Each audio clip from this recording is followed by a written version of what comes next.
All right, well, I hear the music. I hear the music. Yes, I do.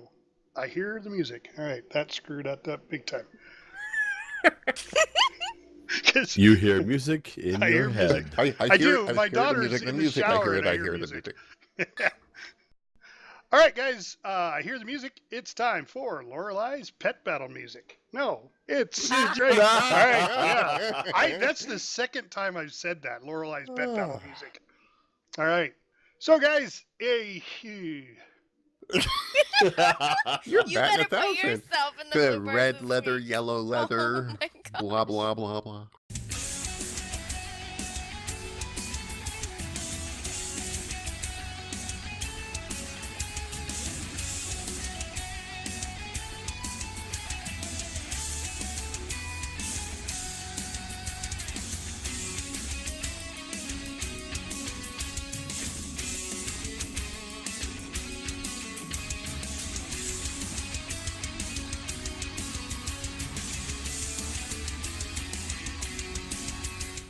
Hey everybody, welcome to Lions Pride Tavern podcast number 73. Tonight we find out how we did in this weekend's continuous raid of Antorus the Burning Throne.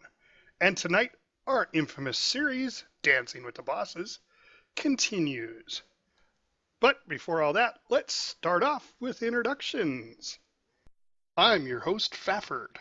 I play a Dwarven Beastmaster Hunter in the awesome game World of Warcraft. Next up is JobUi. Hi, I'm JobUi. I play a Worgen Fire Mage. And Lorelei. Hi, it's Lorelei, who is now your arms warrior. Oh. Still a night elf. And Epistle. I'm Epistle. I play a Draenei protection pally. Sounds like you're not sure. Yeah, just I know. Just trying to add a little suspense. Oh. And Charity. Hi, I'm Charity or Shepherd. I play a Draenei Restoration Shaman. So we got Epistle, who doesn't know what he plays, and Charity/Shepherd, who doesn't know who she is. Yeah. Yeah, I don't know We're my all identity. on a roll today. He doesn't know what he plays. How's everybody doing this week? Good. Doing okay. Good. I'm practicing my upward inflections, though, you can tell. And that's always good. Yes. Is it? It could be. We'd get old pretty quickly. Yeah. Totally. So anybody do anything exciting this weekend? I played a new game. Oh, what did you What'd play? you play? I've been playing Railway Empire. It's a kind of a spiritual successor to like Sid Meier's Railroads. It's not by the same people or anything like that, but it's kind of a similar genre of game. Basically, you lay down railroad tracks and you kind of look from an above style view, and you plan out routes and connect up cities and try and beat the AI competitors. It's a pretty fun little game. I like those kind of games. I played one similar to that years ago. Yeah, it was pretty cool because it had like a World War II setting where you had to transport like artillery and troops and so much of this cargo to another spot by a certain time, or you didn't get paid. Yeah, this one's not quite like that. I mean, you transport a lot of goods, but like you can like buy industries in towns, and like if there's like a meat industry in a town, then they're going to want lots of cows to be brought in, so you bring cows to that town, and all the towns need corn or wheat or whatever, and the more you feed them what they need, the faster the cities grow and stuff. It's a pretty cool game. I'm enjoying it so far. Yeah, I think I've actually seen it on Steam. Yeah, it just came out. Like it came out on the 26th, so a few days ago. All right, that's not the one I'm thinking of then. I've played a couple of I guess they would be called indie games, or they're like games that aren't like really big. Like I've been playing this thing called Golf with Friends. It's really fun. Yeah. And you get on there and you click the ball, you drag the ball back, and you got to make it in these crazy like golf situations that would never happen in real life, and it's really fun. And we played another game called Witch It, and it's like hide and seek, but you turn into things, and the hunters got to go out and find the witches, and it's so fun. I don't know why these silly little games are fun, but they are so much fun, and I've played those with my friends. I am all into Stardew Valley now. It's super fun. It's a farming game. So, yeah.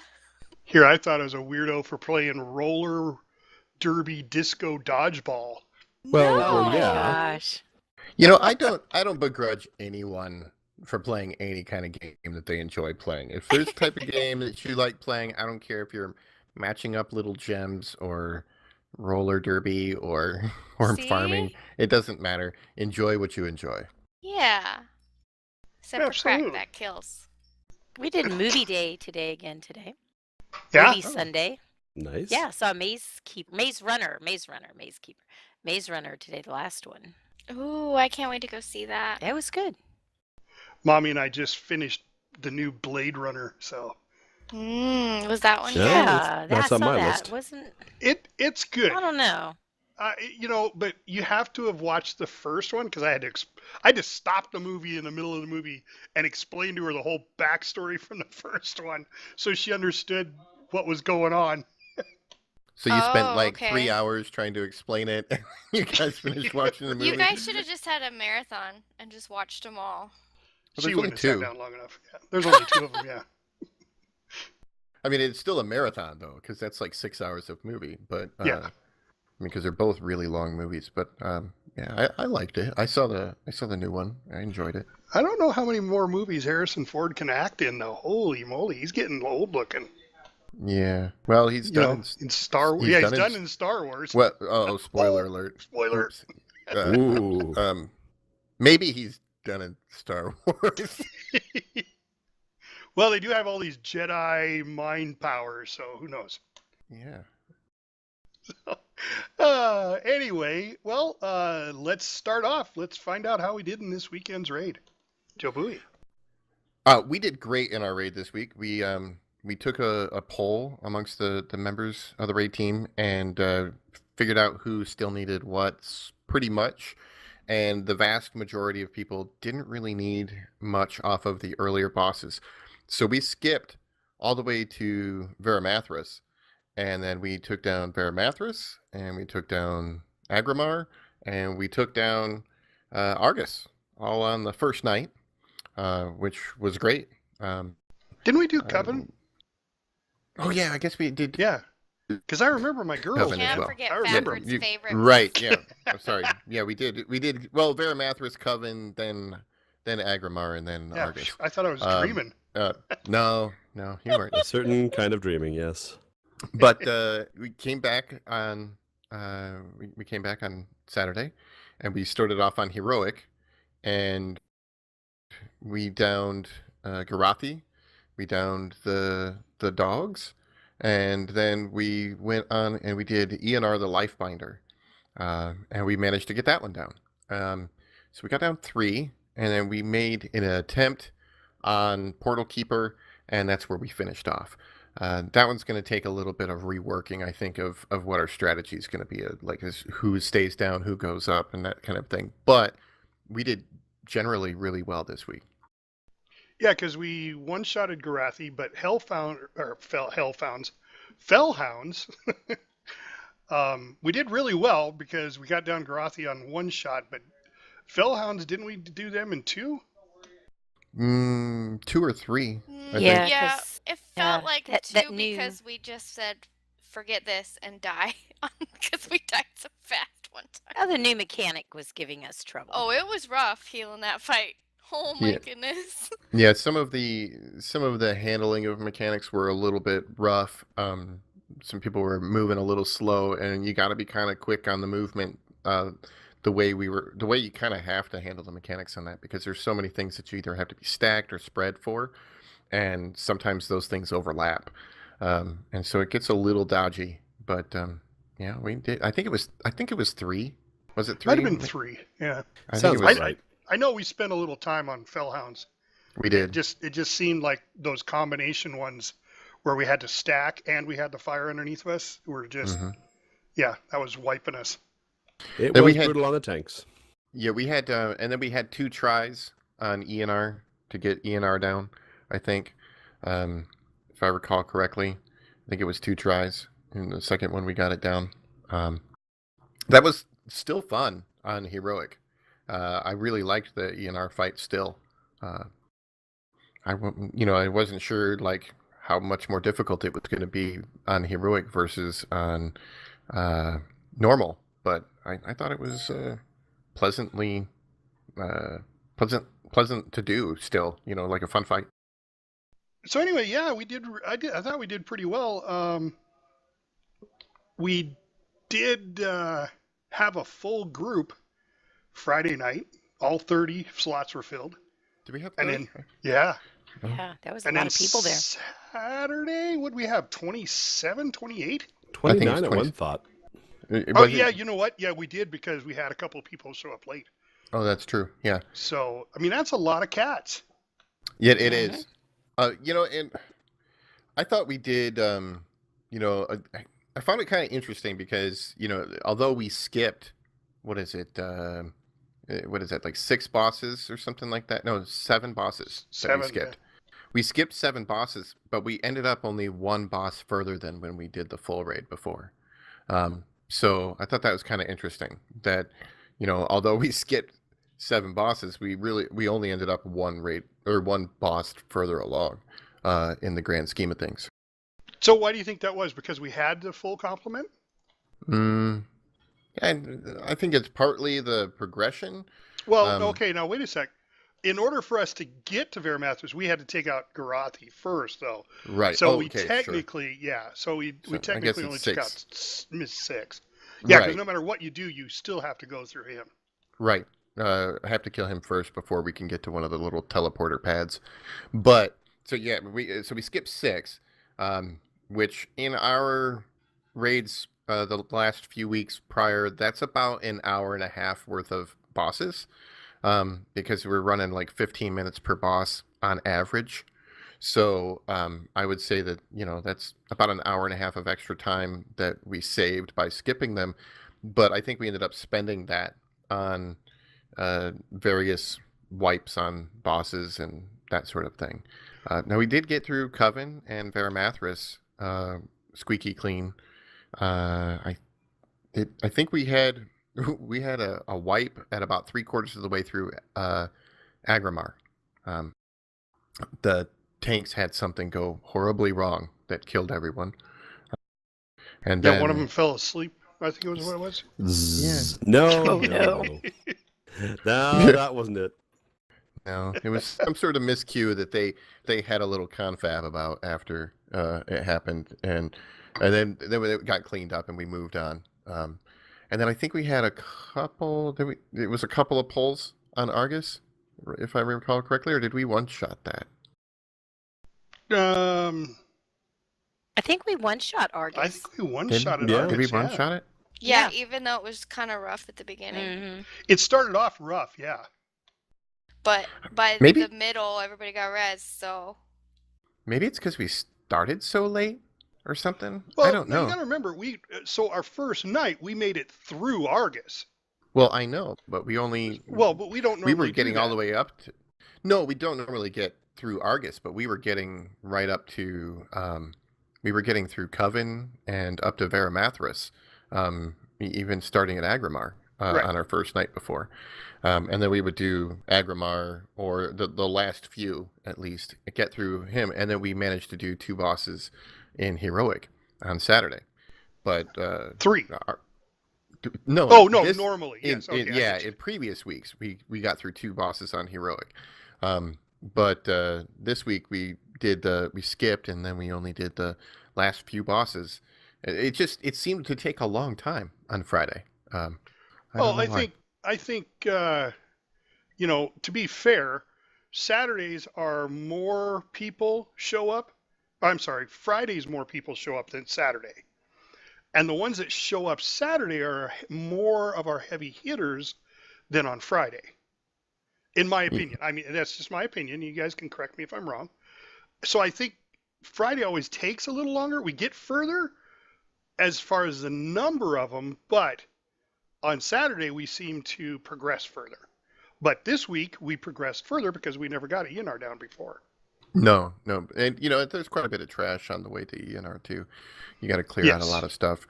But, it is really nice to get further along. And I think it'll go smoother next week because we already have the plan in place. We're going to take down Guidotti. Then we're going to take the teleporter. We're going to go finish off the last few bosses. I don't know how many people are still going to need Varimathras. Because somebody needed a piece of gear off of either Varimathras or Coven that they may not need anymore. So we may be able to skip just directly to Agrimar and skip Varimathras and Coven next week. I'm not sure. Yeah, well, we'll throw that up to a vote again like we did. Tap was saying how she was upset because she needed ENR, I believe, and we did it on heroic, and she got the heroic piece of it. Yeah. So she doesn't even need it anymore. Yeah, well, and that was actually something I kept trying to explain to her was like, we're skipping that on normal, but that means you're going to end up sooner with a chance to get that on heroic, which is going to be a better piece of gear than normal, generally Which is, speaking. I think, one of the reasons why Faye was like, no, you take it. That way we don't have to go back to that boss. Oh, right. Remember, Faye rolled She did. She higher, passed on that roll. but she beat her. Had the original tier. She didn't have the heroic. That's why she obviously did need it, but Tap needed it more. And our group is very, very kind to each other. We all want each other to be better. So she's like, no, you take it. And that also went, well, now she doesn't need that boss anymore because that's what she needed. Awesome. Yeah, I didn't even really notice that. But that's cool you pointed that out. I think that's one of the reasons, other than she was like, well, I already have the piece, why Faye was like, hey, no, just take it. Because she was very upset when she found out we weren't doing ENR because she really needed that piece. Yeah. Well, I'm going to tell you guys a sweet little story. It brightened my day. This was on Saturday. I have a buddy of mine that he has played with us before in the past. But we don't move fast enough for him. And he whispered me, because we were all getting geared up, ready to go. And he was like, so where are you guys at on progression? And I said, oh, well, we're working on heroic. We got the first 3 bosses down on heroic. And he goes, really? I said, yeah, why? But I guess it started off, he asked if we'd gotten Argus down on normal, and I was like, oh yeah, we're farming that one. And he's like, well, how far are you? And I told him we got the first 3 bosses down, in heroic. And he goes, wow, okay. And this is a guy, I'm telling you, he is one of these guys that are like, oh yeah, we're on mythic plus whatever, and we're kicking everybody's butt. Well, his guild fell apart, so he barely has 10 people to get together to raid. And they just are getting past Argus on normal. So we're kicking his butt. And I whispered him after the raid, and I went, oh, yeah, we just got ENR down, and we're working on Portal Keeper right now, but we ran out of time. He didn't respond back. They never burn your bridges. Oh, no, I'm not burning. I'm just showing him. Never burn your bridges because never know when you have to go back. I was gonna say, well, and then he goes, well, you got any room? And I said, oh, dude, we've got like 40 people that want to play, and we have to keep turning people away. So he doesn't listen to the podcast. So actually, I don't even think he knows I do a podcast. So it's kind of funny, but he used to lead one of the high-end raid groups for I can't even remember what. It was one of the higher-end servers, and he played with them, and finally the guy that was doing it all just said, hey, do you want to take this over? I'm done with this. I'm tired of the drama. And so he gave it to him, and then it's just gone downhill and downhill and downhill. But they barely have 10 people that can get together, let alone progress. So I feel really good, guys. Yeah. Well, a consistent group is a big deal, right? That's what makes or breaks this experience for so many people. And Well, I'm telling you've you, gained a lot of good people because of the podcast too. well, absolutely. I mean, but because you've brought in people that would have never known about your group otherwise. very true.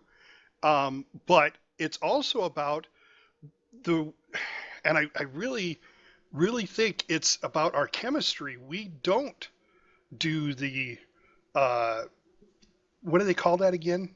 Where people are like elitists? Yeah, elitist jerks. We're not like that. I mean, we want to progress. Everybody does, obviously, but we don't sit there and yell at people because. Oh no, you cut it off right away. Yeah. You're just like, okay, that's good. Let's move, and you move on. If Right. anything starts to get heated. Yep. And that really plays a key. I think it really does. Because it gathers us as a team and keeps us together as a team. I mean, we've got, I've known probably 70% of this raid team I've been raiding with for the last 3 or 4 years. That's huge. Mm-hmm. Oh, yeah. So You know what to expect from people, both in terms of performance, but also in terms of attitude and personality.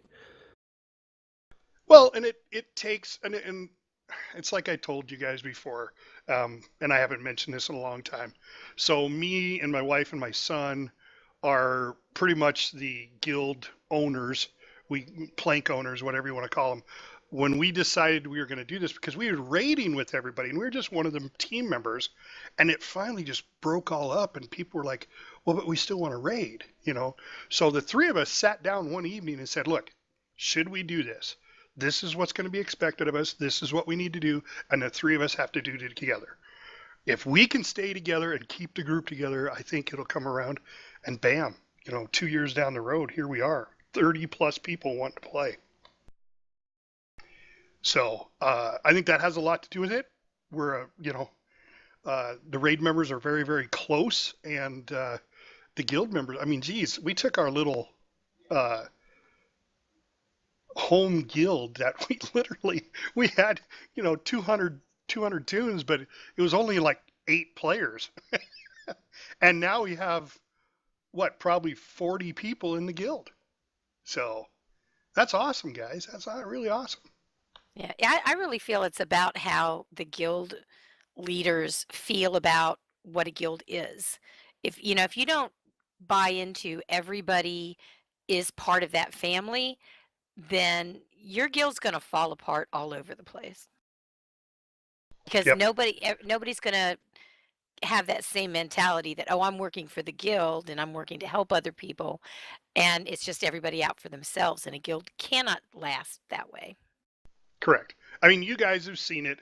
I know you have, because a lot of you have transferred over to our guild, which is Fellowship of the Thing, from your past guilds, because it's your guild has fallen apart, or it's just not raiding, or you went, hey, we should be a part of this guild and helping them out and doing the stuff. And I think that's fantastic. I really appreciate you guys. And our guild really appreciates you guys. There are a few people. JobUI is not part of the guild, but he is just as much a guild member as anybody would be, but he likes being on his server, which is great, because you're on one of the high-end servers, aren't you? Yeah, I'm on at least last time I checked, it is the largest Alliance server in the game, Storm Rage. Yeah. It's huge. And I love the market there, and I love how many people there are. I always find people to do stuff with, And I'm a officer in a social guild there that does not raid or anything like that. All people do on that is just chat. I mean, I guess I have ran into some people on there and do stuff, but yeah, I mean, I just like being on the server that I'm on, and plus I have a dozen tunes on there. That'd be a very expensive move. Oh, yeah. Well, that was the other way I was going with this too, is that a lot of you guys have actually physically paid the $15, or is it $25, $20 maybe, I don't know, to move your tunes. That's huge when you're spending real cash to come over to a different server. And I'm not saying our server's the highest pop server or whatever. it is one of the original servers, but it kind of got. Well, they had a transfer set up where you could transfer out of it because they had so many people, and then everybody just kind of transferred out. But then they brought back and they tied us up with another server, So, but yeah, for you guys to spend real money to come over to this guild, that hits the heart, man. Yeah, and see, with me, they're pretty much my family for just like you guys, I've known them for like my entire WoW career. Some of these people, I mean, I live with one of them, and we're all so close. I still I'm in that guild with most of my characters, but I like you guys so much that me and my friends have started making characters in your guild so that we can still socialize. And I just do like Jobui with my other characters. And then this next expansion, I've been talking to my friends about leveling one of the new races to play over on your server too, just because I want to be a part of the sociality because we like you guys so much. Cool. That's awesome. I think it's just fantastic. I was just sitting here thinking, there's something coming up here next month, and we had talked about doing this once, and we never did get around to it. We did the gnome race. You guys remember that? Now that was for breast cancer. That was fun. Yeah, that was fun. Oh yeah. That was a huge sponsored thing. I think what we need to do is we still have the Discord information where people can join it, and it's actually listed in the description below, that our fans can join and anybody can join. I'm thinking we should set up a time. I know it's going to be really quick here, but Love is in the Air is coming up.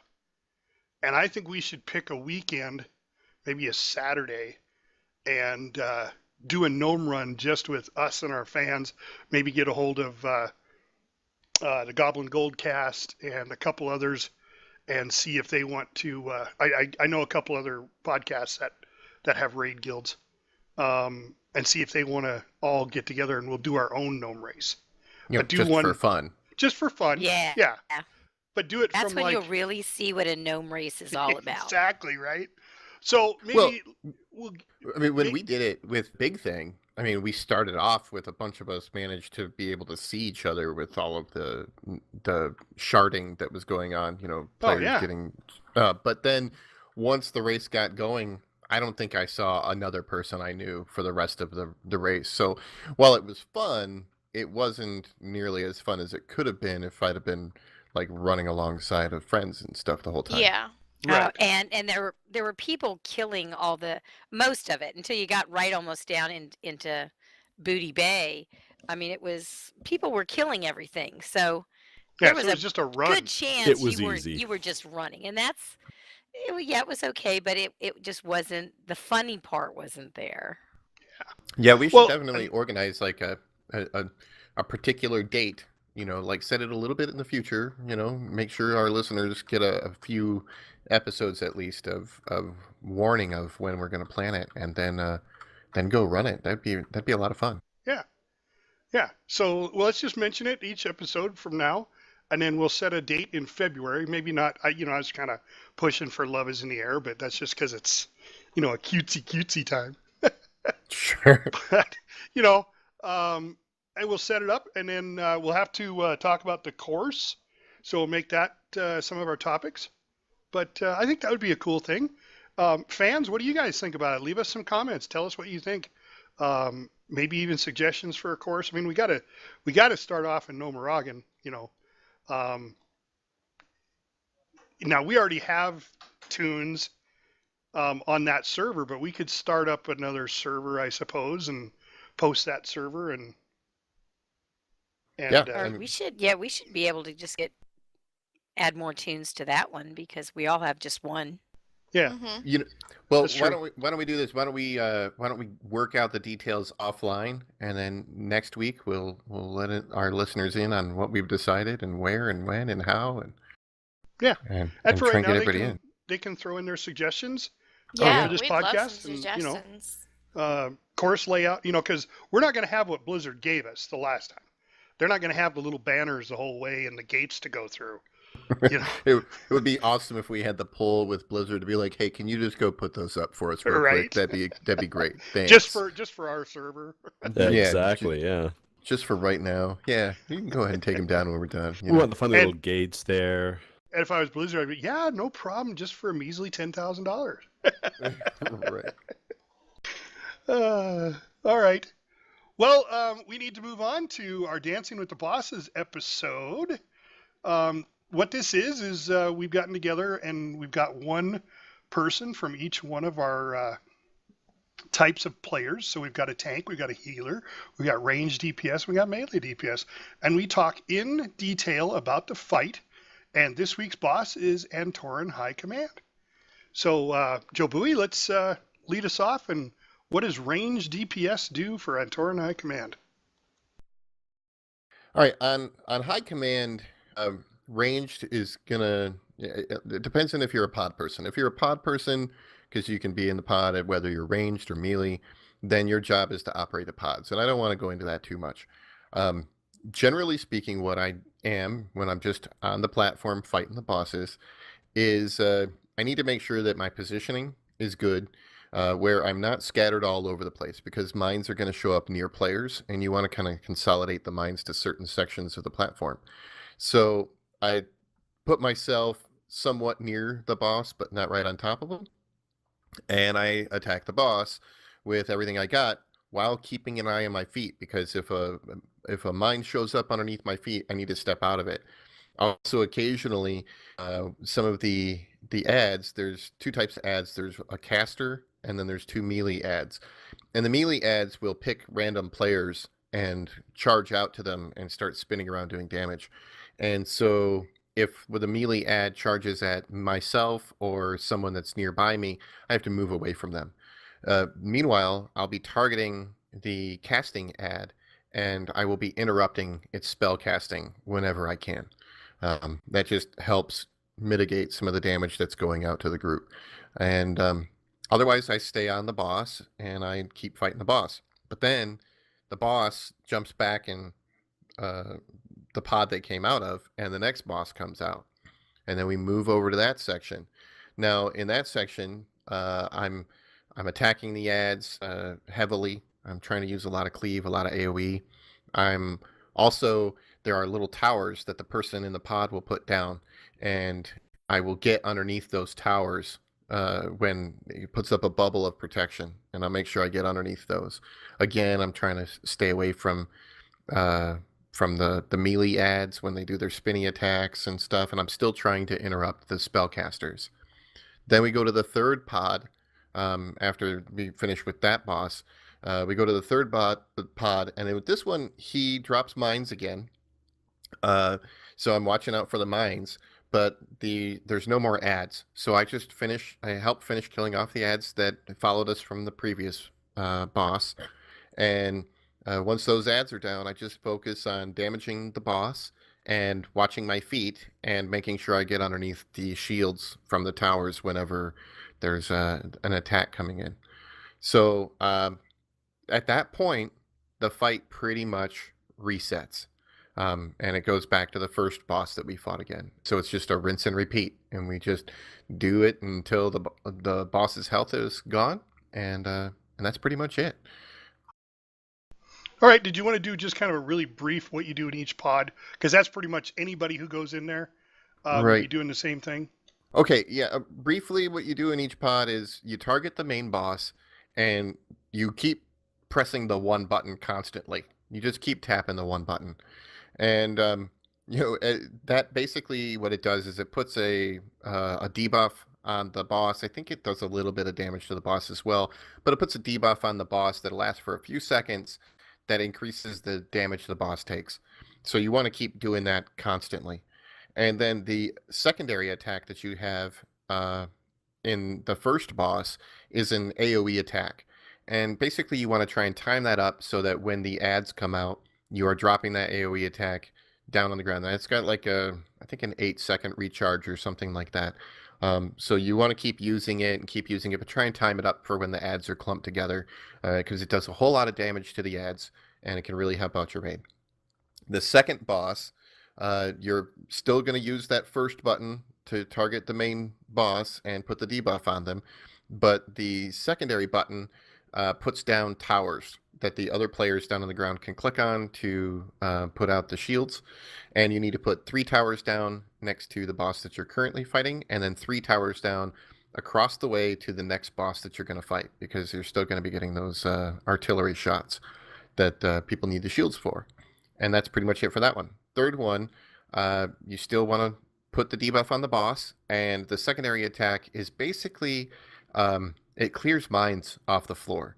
And so you want to start clearing the mines over by the first boss's area first, then the second boss's area, if there's any mines over there, and then the third boss's area. So you just basically want to clear the platform of any mines that you see, and that's it. Okay, thank you. And Lorelei, do you have anything to add as far as melee? Sure. Melee's got to be really careful in this fight that you don't stand in front of the boss. And also, while you're trying not to stand in front of the boss, make sure that you're not standing on the mines, because we get a lot of those right around the boss. Make sure you get under that shield when it comes out. And we need to interrupt the fanatical pyromancers before they do their pyroblast cast. We try to stay off of the shock troopers until they stop spinning around. So let the range take care of those for a minute. And that's about it. We just have to watch where we're putting our feet, stay away from the front of the boss, and just run around and kill things. All right, now Pistol, from a tanking perspective. Well, like Lorelei is saying, you don't want to get hit by the boss if you're in melee, so tanks have to position the boss in a way that's facing away from the middle of the raid. And we also have to tank swap, so we tank at kind of 45 degrees to each other, and then taunt back and forth that way, and then give the rest of the angle a way for melee to come in and do their shots. You have to pay attention for when the ads come in to grab an AoE, a quick AoE snap aggro and get everyone's attention, and after you, not other people in the raid, of course. Usually they come in a nice, predictable, easy, near the boss kind of way, so it's easier to grab them. But sometimes, I've had to throw a shield out to get their attention and bring them in, but generally not too difficult. The other thing as a tank you really have to be paying attention for is the assumed command when it's switching from one of the 3 positions. As soon as it starts casting, there's no point in hitting the boss anymore. Certainly no need to get threat. He's about to disappear, or she's about to disappear. And so it's position yourself and trying to get to the next boss in the rotation clockwise as quickly as you can. So I usually use a speed boost to try to get there right away, drop a consecrate, and hit it as soon as it spawns. And that's really about it, other than sometimes we have to fine-tune because the shield's not going where it should. Lately, people have just been totally on top of knowing where to put the shield, but for a while we had to sometimes juggle a little bit just to make sure that the group was going to be in the shield. And and there's a tank swap, I think I said, back and forth for a debuff, but that's pretty standard issue, cookie cutter stuff. Okay. So you're both tanks are actually working on the boss at the same time then? The same boss? Yeah, but just one of them has threat, so it's an alternating tank swap. Okay, right. I wasn't sure. I've never really paid attention, so I had to ask, because I was like, what does the other tank do? Why the one is, having threat? Well, often keeping an eye out for the ads as well coming in, so that if you're worried about, say, mitigating when you have threat, the other one will taunt other things in or throw shields or death grip, whatever it is to get people in. So the other one's just standing around. Well, getting other things to hit you. It's just all variations on hit me, hit me, hit me. Okay. All right. So Charity, from a healing perspective, this has got to be really easy for you, right? No. This is one of the bosses that is kind of rough for us healers because there's always massive damage going out. So I feel like I'm always using every cooldown on cooldown. Because there's just so much AoE damage going at all times. Somebody's always being hit by something. So I pretty much watch out for people getting spun on and try not to get hit by the people being spun on by ads. And I try and hot and heal them at all times. I try and keep my healing rain on what I can, like try and like position it so it's hitting multiple people when we're spread out on the first boss, because it's hard for me as a healer to hit everyone, but I try. And then I kind of throw out the chain heals in between to make up for the areas that aren't being hit with it, because everybody's just getting hit at all times. And then on the other boss, I keep healing rain right under the shields at all times. I look out for bombs on the ground like anyone else, and I try and keep an eye for other people hitting bombs so I know who I need to heal next, so that I'm ready ahead of time, instead of, like, if I see a bomb appear under somebody's feet and they are not moving, I like, okay, I better hot them up because they're going to go klabooey. I use, like I said, the cooldown. We have a cooldown rotation, and I use my cooldowns on cooldown. All of them. Being lucky enough to have so many, I use them all, and because everybody's getting hit all the time. In between running to the other bosses, I have to absolutely hit my Spirit Walker's Grace on cooldown as well, because I have to make sure I'm healing while we're running, because if I don't, people die. Also, I have to make sure that I'm helping interrupt the pyroblasts on the ads. Not as bad on regular, but really bad on heroic, because they're up a little bit longer. Our DPS has done a lot better job of killing them though on regular, so it's really nice because I don't have to watch them as closely and intently to make sure they're not getting their pyroblasts off. I'm trying to think what else. I think that's it. It's just about intense healing at all times, because there's just so much damage going on with the bombs, with the giant bombs under the shield, with people hitting stuff on the way over, with the ads spinning on everyone. It's just about holding it together. Yeah, I kind of figured it was a little intensive for the healers. Not my favorite fight. Yeah, well, but you know, it is one that you have to get through, and it's really not too hard on normal. I can't imagine what it's going to be like on heroic. It was when we first Hey. started. It was a hump. Maybe next week we'll find out. I know, Yeah, I hope so. right? I heard a lot of trepidation from certain players about some certain fights, and you know, I'm trying not to walk into them with any kind of trepidation on how difficult those are going to be, because you know, we'll get it, we'll figure it out. It might take a few times of dying and figuring out how to handle it, but we'll get it figured out. Yep, everyone just has to be on top of the game. Well, it's a little like the hounds on heroic. They hit really hard, so you know, we all have to make adjustments and figure out how to cope, and we get it down. I think that's what's going to happen with High Command. We'll just figure out what we need to do. Yeah. I think that is the hardest part for our group too, is that they can be hit by things in regular and it's okay. So it's like, okay, well, if I don't do this perfectly, it's all right. But in heroic, you have to do the mechanic or you're dead. And it's a little more difficult if you make one or two mistakes, you're dead. There's no mistake.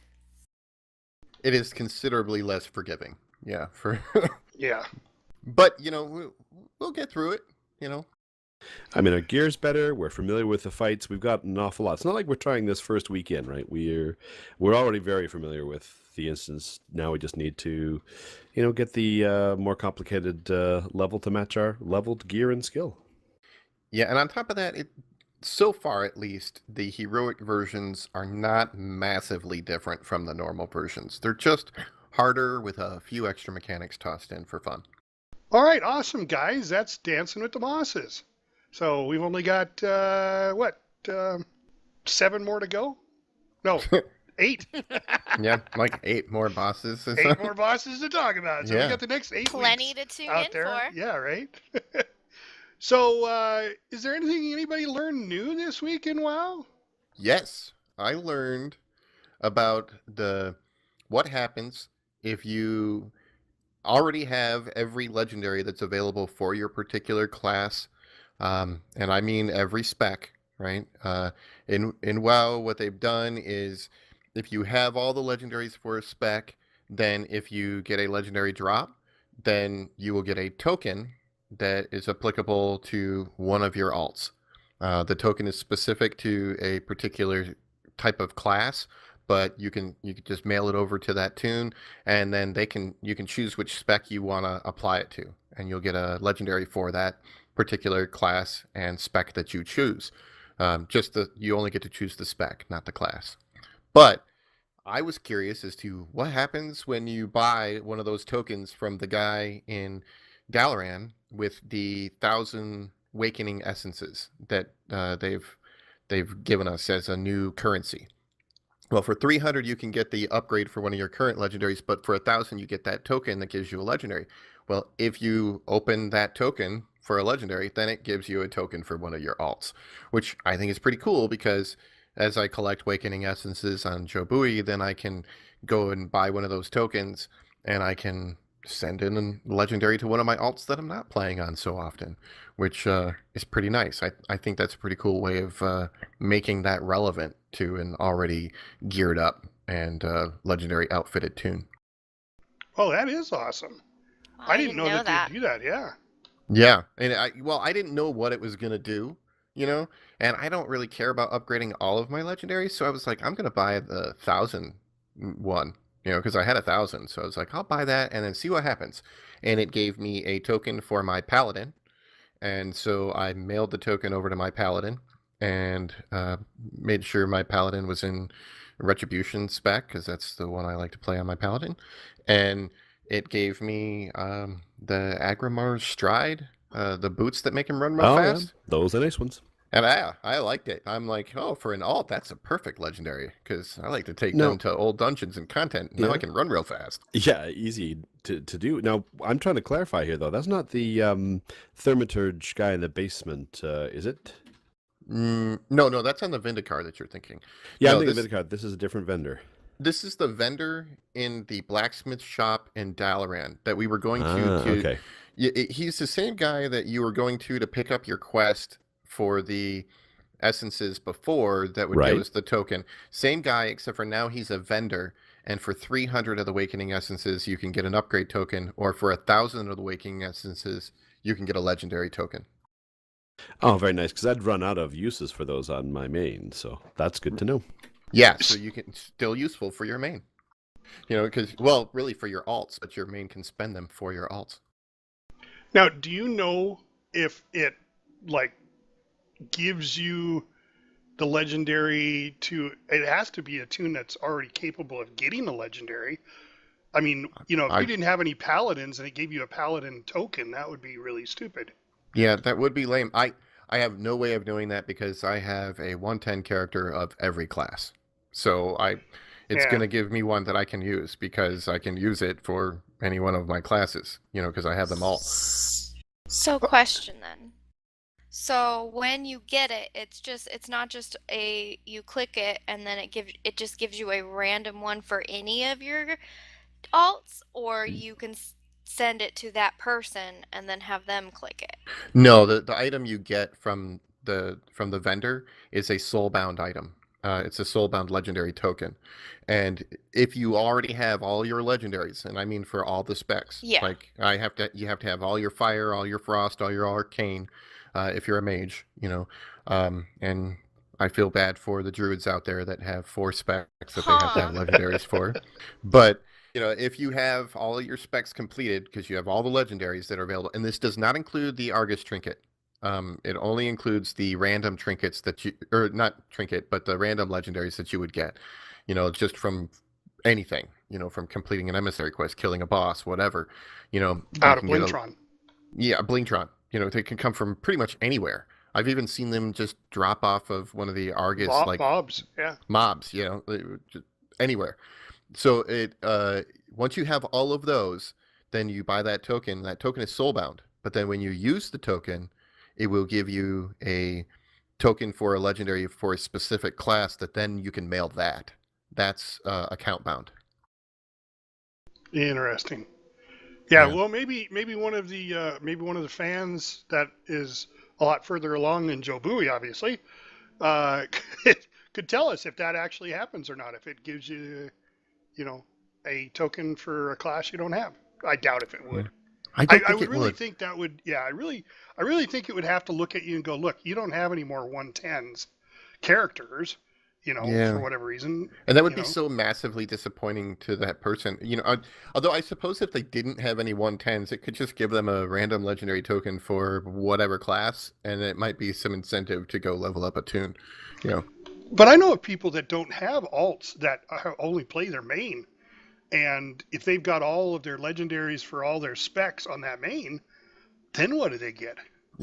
I would assume they get a random class legendary token. Like it would. Yeah, Yeah. that makes sense. It would give you like maybe a warlock, maybe Right, it's a and now- paladin, maybe it's a rogue. But I don't know if that applies if it gives preferential treatment to one that you already have that's 110. You might have to look that up. Yeah. I mean, or if you don't have a class and it might give it to you anyway. It might just be random. It might not even look at if you have that class. I Yeah. don't know Yeah. if they have that system in place at all. Yeah, it may or may not. All I know is that I thought it was cool that I can get a token for my alts, and since I have them all, it's pretty useful for me. So that's Yeah. what happens if you buy one of those tokens and you use it and you have all your legendaries. Nice. Fantastic. All right, guys, I hear the music. It's time for Lorelei's Pet Battle Minute.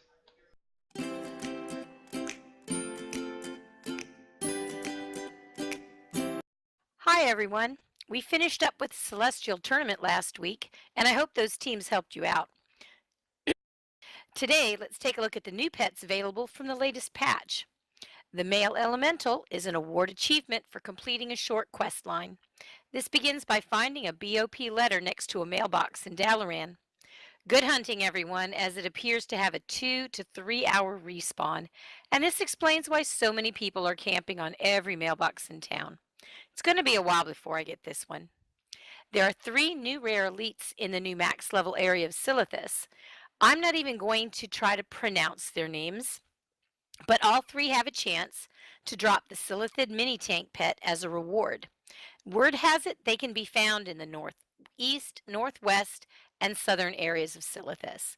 Remember, in order to battle these pets, though, you must have an Argus kill so that you can see the humongous swords stuck in the ground.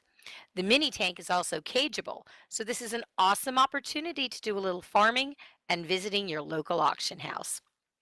And the battle for Azeroth hasn't forgotten us pet lovers either. Rumors and rumblings have been heard that many of our pets are getting updated models. And there are also some new pets, including some cute baby dinosaurs. And it appears that Toddle, the baby Tortolin, will be a part of the collector's edition.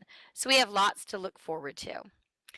And if you're doing that Una quest, let me tell you, once you get past trying to fly out to that little floating island with a goblin glider, it's all downhill from there. And have a great day. All right, and then there's Getting Thieves with JoeBuoy. Few things will improve your DPS in a raid situation more than learning the mechanics of the encounters you'll be doing. When raiders first step into a raid they haven't done before, they're going to be more reactive than proactive. When players are reactive, they're interrupting their spellcasting by moving. They panic, which leads to moving more than they need to, and of course the dreaded getting themselves or others killed by mechanics. All of which means your DPS, and possibly someone else's, is going to suffer. After learning the mechanics and getting the rhythm of the encounters down, players can be ready for the next mechanic that they or others have to deal with. They don't panic as much. They don't move around unnecessarily. They aren't chasing you with things that will kill you. They are in the right places at the right time.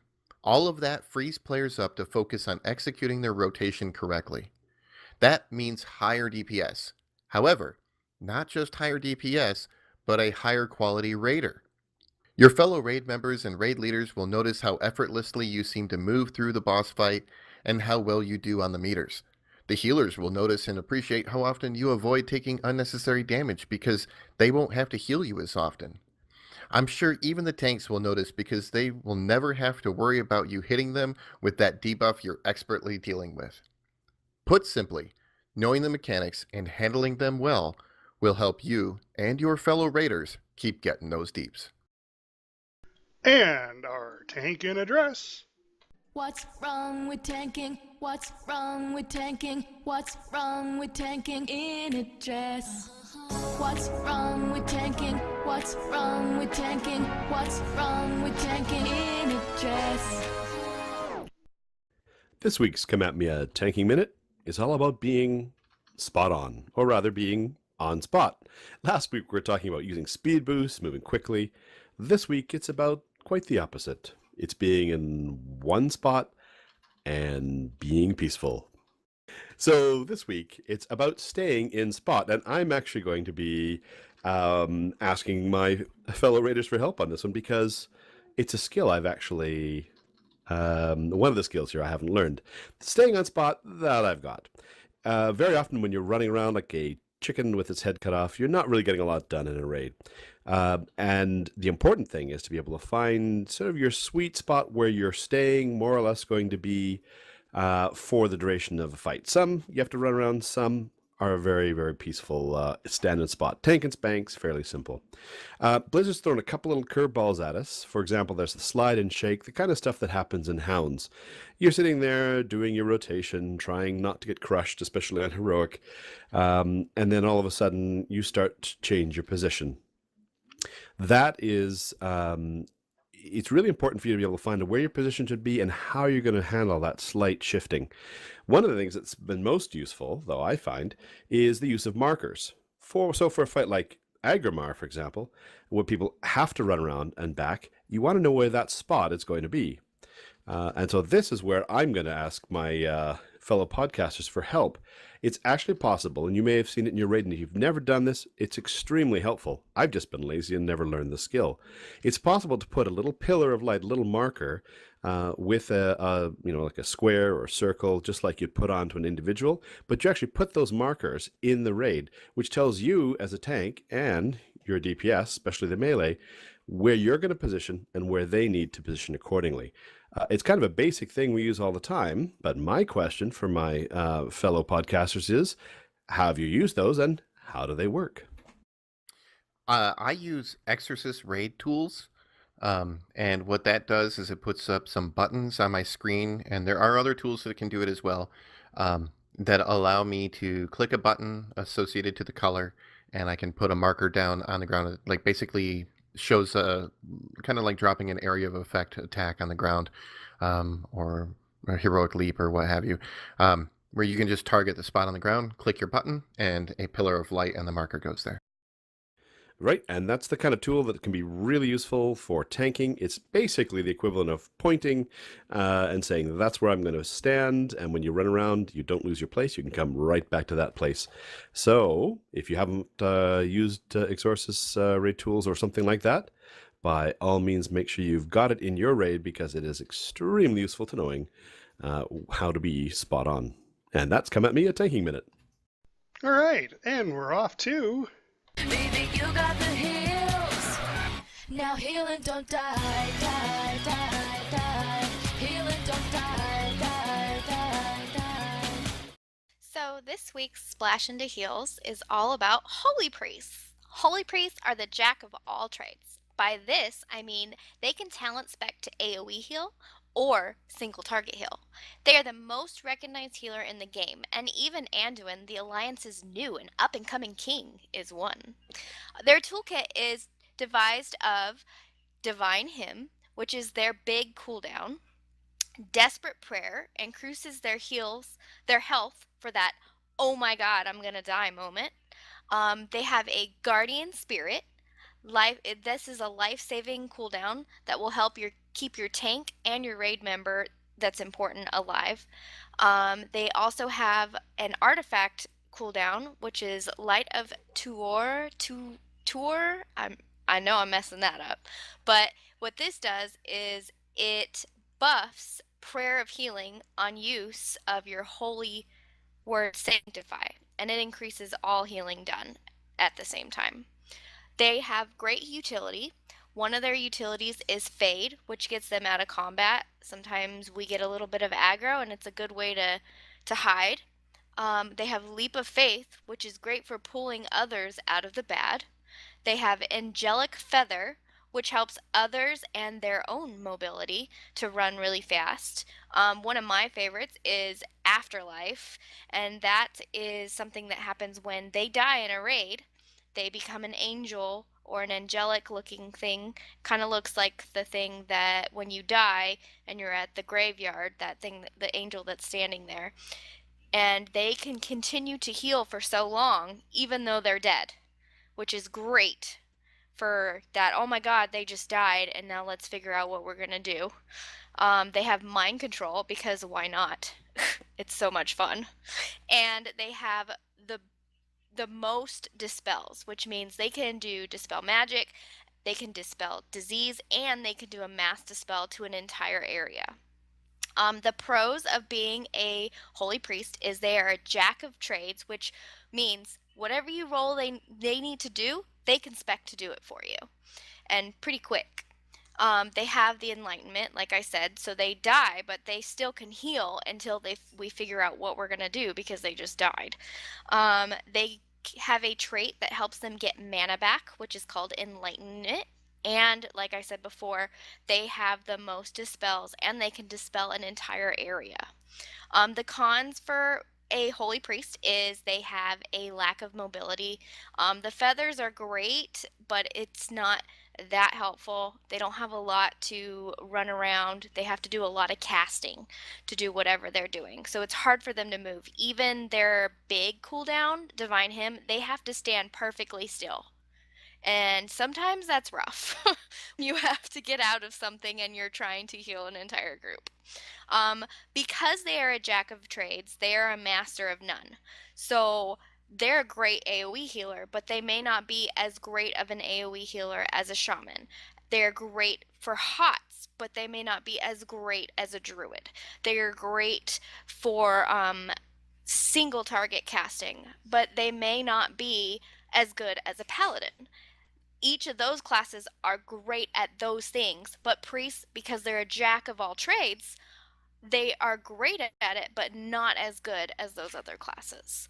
And the thing that I hate the most about playing a priest is they are the most squishy, which means you just poke them and they die, it feels like sometimes. So they have to keep heals on themselves at all times too. I hope this guide helps you understand what a priest can do for your raid, or even turn you on to playing one of them for yourselves. For any questions on Holy Priest, feel free to email me at lovesweetcharity@gmail.com or tweet me at lovesweetcharity. And tune in next week because we're doing Holy Paladins. And that has been this week's Splash into Heals. And then there's... It's WFN News, Warcraft Stafford News. The Mage Tower should be up next at the Broken Shores.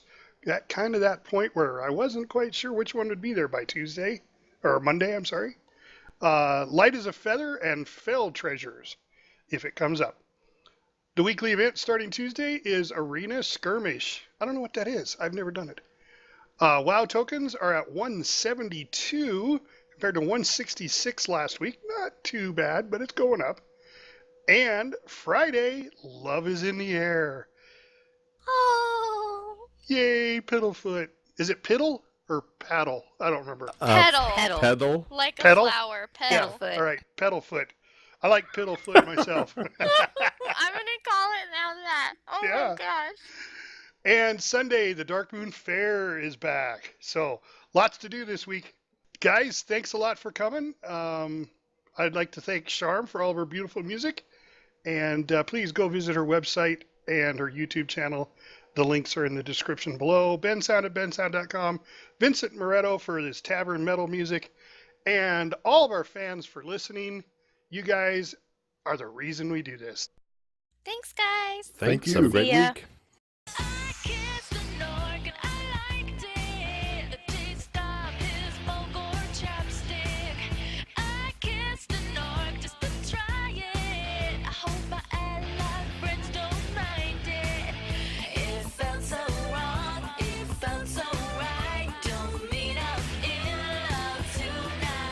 AskJobui. Charity sounds better to it. Charity, would you please say it? Joe Bowie! Thank you.